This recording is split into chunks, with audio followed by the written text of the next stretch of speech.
Olá! No Ciência Livre de hoje vamos falar sobre a incidência de morte súbita no Brasil e no mundo. Vamos abordar alguns possíveis fatores de risco que podem levar à morte súbita e ainda medidas preventivas para melhorar a qualidade e o estilo de vida e tentar evitar esses quadros fatais.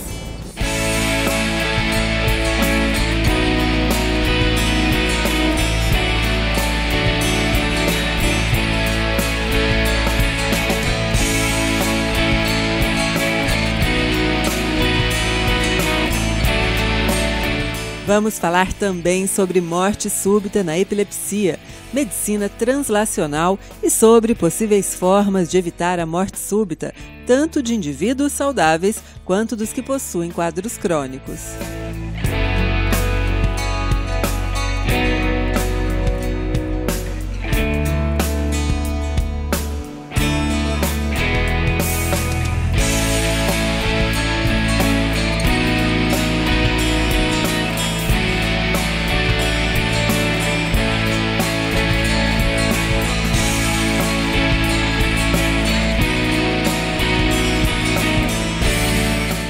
Neste Ciência Livre, Dr. Ben Schmidt entrevista o professor adjunto do Departamento de Neurologia e Neurocirurgia da Unifesp, Dr. Fúlvio Alexandre Scorza. Vamos lá?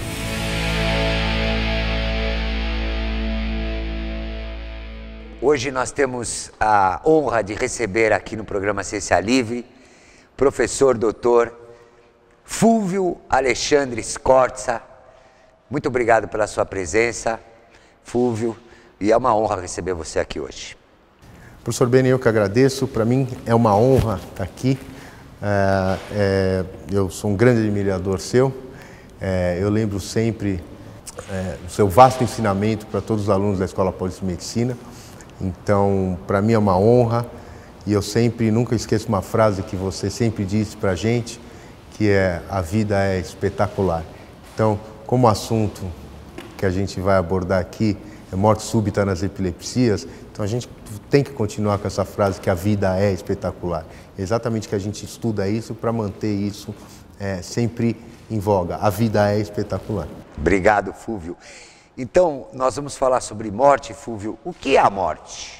Olha, eu não sei definir o que é a morte. A morte, eu sempre, quando me perguntam isso, é uma definição muito difícil, porque nem os filósofos sabem definir muito bem o que é a morte. Então, eu pego uma mensagem do Mário Quintana, e fazendo gancho para o que você diz, que a vida é espetacular. O Mário Quintana tinha um pequeno trecho, que era um poema, que era muito interessante, que ele dizia assim: um dia pronto. Eu vou até deixar esse recado. Um dia pronto, eu me acabo. Morrer, pouco me importa. O diabo é deixar de viver. Então, o problema acho que não é morrer em si. O problema é deixar de viver. Então, essa é a nossa grande preocupação. Então, é tentar evitar que esse evento trágico aconteça. E, professor, e morte súbita? Qual seria o conceito de morte súbita na literatura? Então, morte súbita, então, se nós formos definir de uma maneira simplista, é uma morte inesperada, abrupta, sem causa conhecida. Essa definição simplista de morte súbita.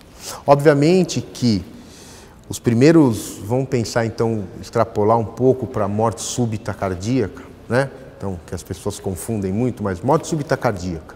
O primeiro relato de morte súbita cardíaca foi escrita 4 anos antes de Cristo por Hipócrates, nos seus aforismos, nos seus textos.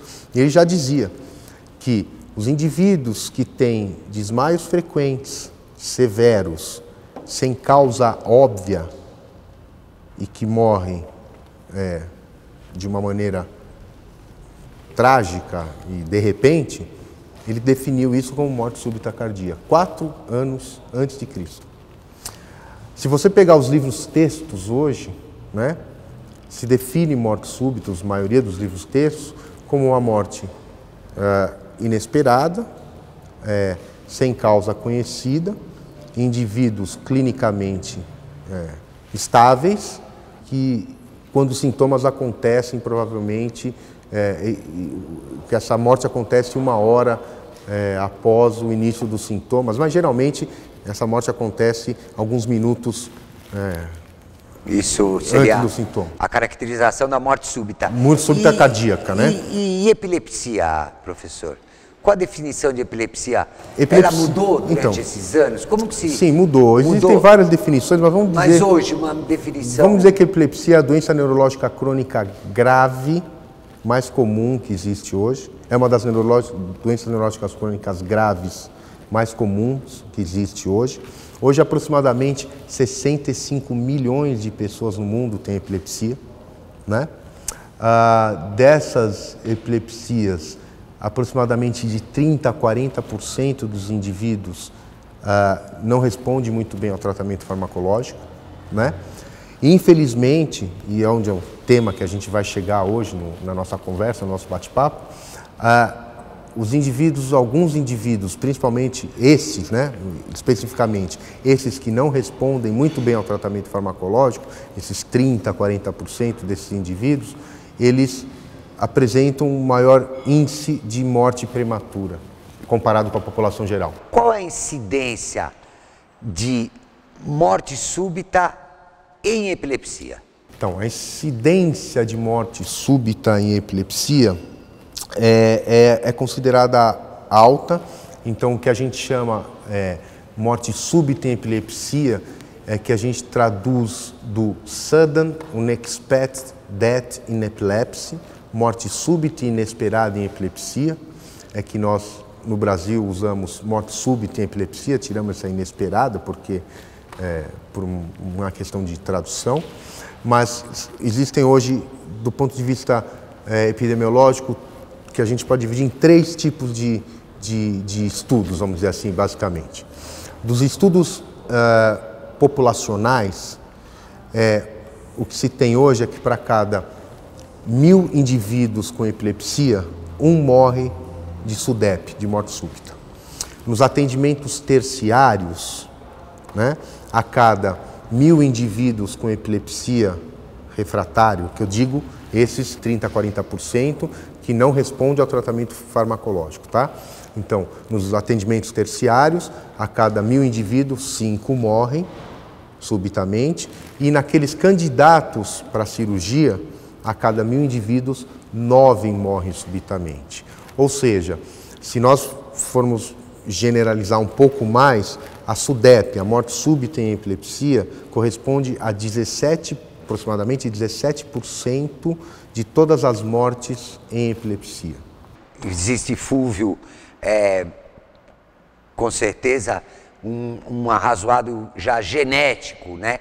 Que indivíduo epiléptico cursa com maior probabilidade, né, de ser acometido pela morte súbita? Existem hoje alguns fatores que são considerados fatores de risco para esses casos de morte súbita em epilepsia. Hoje nós sabemos que o principal fator de risco para SUDEP, para Sudden Unexpected Death in Epilepsy, ou morte súbita em epilepsia, é a presença e o número, ou seja, a frequência de crises tônico-clônicas generalizadas. Ou seja, quanto mais crises tônico-clônicas generalizadas esse indivíduo apresentar, maiores chances ele tem de morte súbita. Idade é um fator também de risco, são outros fatores que vêm na sequência. Idade, tempo de duração da epilepsia, né? Crises noturnas é outro fator de risco,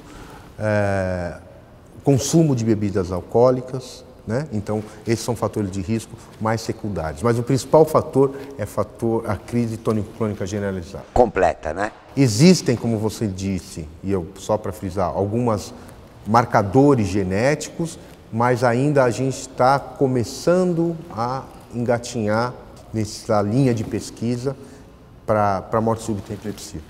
Eu me lembro, eu fui aluno do Walter Edgar Maffei, né, que foi um grande neuropatologista brasileiro, e ele colocou na nossa cabeça, sabe, Fúvio, que todo epiléptico tinha uma simetria entre os hemisférios cerebrais. Isso não procede, né? Então, existe uma questão interessante dessa questão da lateralidade cerebral. Eu poderia dar um exemplo com relação ao que eu pesquiso, que eu estudo. Vamos pensar em mecanismo para morte súbita em epilepsia. Um dos mecanismos que se estuda é a questão cardiovascular responsável pelo evento SUDEP. Então, hoje se sabe que existem alterações da variabilidade cardíaca e dependendo do lado da esclerose hipocampal em pacientes com epilepsia de lobo temporal. Se a esclerose hipocampal for esquerda, a resposta da variabilidade cardiovascular, da variabilidade cardíaca é de um jeito. Se a esclerose hipocampal é direita, a variabilidade cardíaca se expressa de uma maneira. Então essa lateralidade é importante, deve ser investigada com maior critério para a gente chegar a respostas mais fidedignas, vamos dizer assim. E professor, a gente pode dizer hoje, com toda a nossa tecnologia que a gente possui, é possível evitar a morte súbita? Ou pelo menos existe, com o nosso conhecimento, a gente pode diminuir essa incidência, que não é pequena, de morte súbita, não só na epilepsia? Eu também queria, se me permitir, por gentileza, que você falasse um pouco da morte súbita em esportistas, no esporte. Isso é um dado bastante interessante, você pegou num ponto-chave. Eu acho que a gente, às vezes, erra na questão de como a gente aborda o tema. A gente não consegue prevenir morte. A gente diminui, tenta prevenir ou diminuir fator de risco. Então, o que nós fazemos é tentar criar medidas estratégicas, medidas preventivas para se evitar um evento final, um evento trágico. Então, existem medidas preventivas, você diminui fator de risco. Então, por exemplo, a gente sabe que o tabagismo é um fator de risco importante para a doença cardíaca. Então, você tem que evitar o tabagismo. Então, você diminui o fator de risco. Para a epilepsia, a mesma coisa. Quais são os fatores de risco? O principal deles, frequência de crise tônico-clônica generalizada. Então, qual que é a principal maneira de você prevenir isso? Você diminuir a frequência de crise, controlar a crise tônico-clônica generalizada. Outra medida preventiva importante, diminuir o estresse. Quanto maior o estresse, maior a frequência de crise. Outra medida preventiva que diminuir fator de risco. Atividade física, nós temos uma referência que vocês sabem, na Escola Paulista, que a gente tem alguns trabalhos publicados, que é o professor Ricardo Arida, que mostrou, eu falo sem nenhuma sombra de dúvida, que é um dos principais especialistas mundiais no assunto, que demonstrou já claramente os efeitos benéficos da atividade física frente à epilepsia e que, obviamente, seria capaz de melhorar toda vamos dizer, a plasticidade cerebral e também diminuir a frequência de crise, diminui fator de risco para a SUDEP, óbvio. Então, ótimo. Ômega 3, eu demonstrei claramente no meu laboratório, com estudos experimentais, que também é capaz de diminuir a frequência de crise. Qual é, professor, um indivíduo, ele deveria ingerir que quantidade de ômega 3 para estar de acordo com o que a gente conhece hoje em dia? Então, hoje, para epilepsia, o estudo mais recente e aceitável, que foi publicado recentemente, no final do ano passado, em 2015, por um grupo americano da UCLA, do professor Christopher Di Giorgio, ele mostra claramente que 1.080 miligramas de EPA mais DHA, que são os dois componentes, vamos dizer assim, para ser mais simplista, do ômega 3, 3 cápsulas uma vez ao dia, reduziu a suplementação, vamos deixar bem claro, de ômega 3. Ele não é substituto do antiepilético, ele é uma suplementação. Então, vamos dizer, 1 grama aproximadamente, 3 cápsulas uma vez ao dia, foi capaz de reduzir em 34% a frequência de crises nesses pacientes e também reduziu a pressão arterial, ou seja, ele reduziu a frequência de crise e ele diminuiu a pressão. Então, além de melhorar a frequência, ele reduziu a pressão. Portanto, ele foi capaz de diminuir um fator de risco para possível SUDEP. Fúvio Alexandre Scorza, professor, mais de 300 trabalhos publicados no exterior, e tão jovem, né? De novo, é um orgulho ter você aqui. Me diga o seguinte, como um jovem cientista, você disse que existe uma diferença entre o cientista e o pesquisador. Qual seria essa diferença? Então, essa diferença eu aprendi, então eu vou dizer assim, eu tive a sorte e o prazer e a honra, eu acho que a primeira coisa é nós aprendermos com grandes orientadores, essa é a primeira questão. Eu tive a honra de ter tido um grande orientador, que foi o professor Esper Cavalheiro. Então, acho que esse é o primeiro passo. E a gente sempre aprendeu e isso o professor Esper sempre ensinou para a gente, e uma vez o professor Esper citou uma frase do professor César Timiaria, que foi professor da USP, e por um bom tempo também ficou na Escola Paulista de Medicina com a gente, e ele disse uma frase uma vez sobre esse assunto, e eu gravei para sempre, que é o seguinte: o pesquisador é o indivíduo que fornece dados na literatura. Então ele vai lá, faz a pesquisa dele e fornece dados. O cientista, ele muda conceitos. Essa é a grande diferença. Nem todo pesquisador é um cientista, né? Agora, todo cientista, geralmente, ele foi um bom pesquisador. Bom pesquisador. Né? Então, eu acho que o cientista é o indivíduo que ele vai mudar. Bacana isso. Então, bem bacana isso. E me diga o seguinte, professor, vamos voltar para a morte súbita. Eu queria que você falasse um segundinho da morte súbita no esporte. Por exemplo, nós tivemos aqui no Brasil recentemente, não muito recentemente, mas a morte do jogador Serginho, que abalou muito a imprensa esportiva. E eu participei depois do caso do Fabrício Carvalho, que queriam tirá-lo ele do futebol. O que você pode falar um pouquinho sobre morte súbita e esporte? Olha, a morte súbita existe em qualquer lugar, independente se é esporte, não esporte, doença crônica ou não doença crônica, população geral. Mas no esporte especificamente, o que a gente tem que dizer? Que a morte súbita em atleta, ela é bem menos rara do que a gente imagina. Ela existe, mas ela é bem menos rara. Porém, ela, por ser uma tragédia, como todas as mortes súbitas, mas ela envolve atleta, então ela envolve mídia, ela envolve exposição, então ela choca mais. Então, hoje morreu um indivíduo, por exemplo, com uma doença crônica X, ninguém vai ficar sabendo.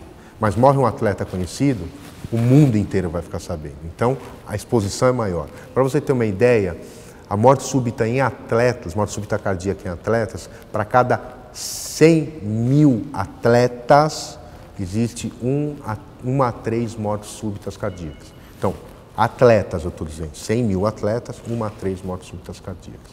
Isso nós estamos falando... Perdão, Fúvio, e o fato de ser atleta, ele tem uma incidência menor ou maior que na população em geral? A atleta previne a morte súbita ou ela tem um menor risco? Então, aí que está o ponto. Vamos só prosseguir o raciocínio. Só que aí a gente está falando, nesse número de 1 a 3, atletas menores que 35 anos. Quando você aumenta a idade para mais de 35 anos, esse número é um pouco maior. Aí você, o cara é um indivíduo, é um atleta. Então, mas ele pode morrer subitamente, claro. Geralmente, durante uma atividade física, um atleta, um indivíduo morre por taquiarritmia ventricular abrupta. Ponto final. Essa é o que descreve a literatura e que se mostra. Agora, um indivíduo com menos de 35 anos, com morte súbita cardíaca, o que se descreve, que a literatura mostra, é que esse indivíduo ou ele tem uma normalidade cardíaca provavelmente genética, né, ou congênita. Quando é maior que 35 anos, um atleta, vamos dizer assim, essa morte súbita cardíaca provavelmente é devido a uma doença coronariana. Já tem uma história. Então, o que se preconiza? Esse indivíduo, seja atleta ou não, seja atleta ou esportista, ou um indivíduo que faz academia, ou um indivíduo que tem uma atividade física regular, tem que fazer um screening, tem que fazer uma avaliação antes, depois, tem que saber histórico familiar, como a gente pensa hoje em epilepsia, por exemplo. Perfeito. O indivíduo tem fator de risco, ele tem crise recorrente, tem que fazer o screening, ponto final. Professor, tantos anos com tantos trabalhos publicados, e agora você me lembra uma frase, uma outra frase de Walter Edgar Maffei, que no momento das autópsias, ele costumava dizer para que nós respeitássemos os cadáveres, porque ele dizia que ali, naquele lugar, era um lugar onde a morte se ufanava de ajudar a vida. Estudar e publicar e ser cientista em morte súbita, que lição que você gostaria de dizer que deixou profundamente marcado em você? Então, Benê, eu vou te dizer uma coisa. O que eu queria deixar na verdade, claro que eu tenho um prazer enorme de publicar trabalho. Para mim, todo trabalho publicado é uma vitória. Eu sempre falo, eu vibro com todo o trabalho, desde o primeiro. A vibração que eu tenho desde o primeiro trabalho até o último trabalho que publiquei a semana passada é a mesma, por incrível que pareça. Então, eu acho que enquanto essa vibração persistir, eu acho que eu estou no caminho certo. A partir do momento que ela não existir mais, eu tenho que parar. Porque eu falo, olha, eu tenho que fazer uma outra coisa, porque não é mais, eu não estou fazendo mais com paixão. Isso que eu falo para os meus alunos hoje de mestrado e doutorado. Você tem que fazer com paixão. A ciência você faz com paixão. Então, eles têm que vibrar com o que eles estão fazendo. Então, você elabora um projeto, você tem um objetivo, ele pode dar certo ou não, mas de toda forma, você tem que acreditar que aquilo vai ter algum final feliz. Então, não existe mais ciência. Então, ciência é feita assim. Então, esse é o recado que eu deixo sempre para os meus alunos. E eu digo para eles a seguinte questão: os indivíduos, eles têm, basicamente, tirando os fora da média, os indivíduos que são desvio padrão, vamos dizer assim, do ponto de vista intelectual, cognitivo, mas a maioria dos indivíduos, eles têm as mesmas competências, né? O que diferencia um do outro é o empenho que esse indivíduo tem, é o quanto ele estuda, é o quanto ele se dedica, é o tempo que ele se dedica à ciência. Então, é o empenho que ele tem para as coisas que ele faz. As competências todo mundo tem as mesmas. Então, esse empenho que faz o diferencial. Professor, o Brasil, na minha visão, anda um pouco capenga. E você diferenciou muito bem a diferença entre um pesquisador e um cientista. E o que a gente, que se considera cientista, o que a gente poderia fazer a mais para contribuir, para tentar mudar esse ciclo e passar por essa fase ruim que a gente está vivendo? Eu acho que a primeira coisa é a gente mostrar que realmente o indivíduo tem que se empenhar, como eu disse.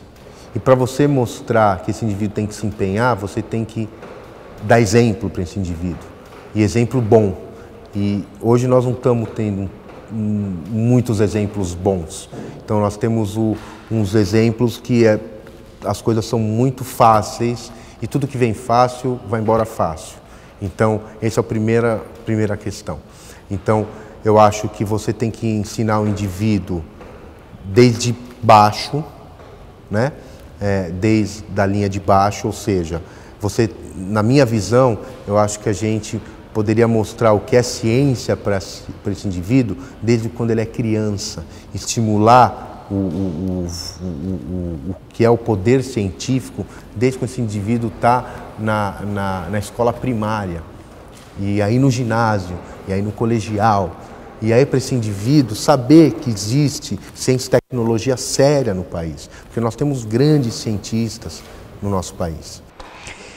Professor Fúvio, você sabe, porque você está sentindo isso, que alegria de eu estar aqui com você aqui hoje. E é tão legal porque a gente, quando fala de morte, a gente, na verdade, principalmente depois que a gente fica idoso, né, Fúvio? Você ainda está muito longe dos 60 anos, né?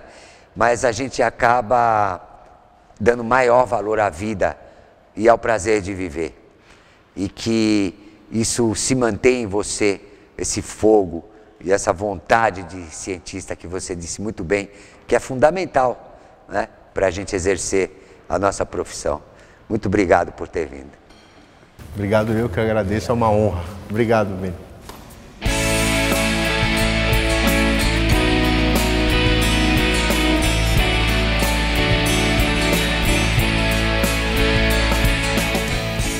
Mais informações e outras edições do programa você encontra no site programaciencialivre.com.br e em nosso canal no Facebook, Dr. Ben Schmidt Ciência Livre. Esperamos você no próximo Ciência Livre. Até lá!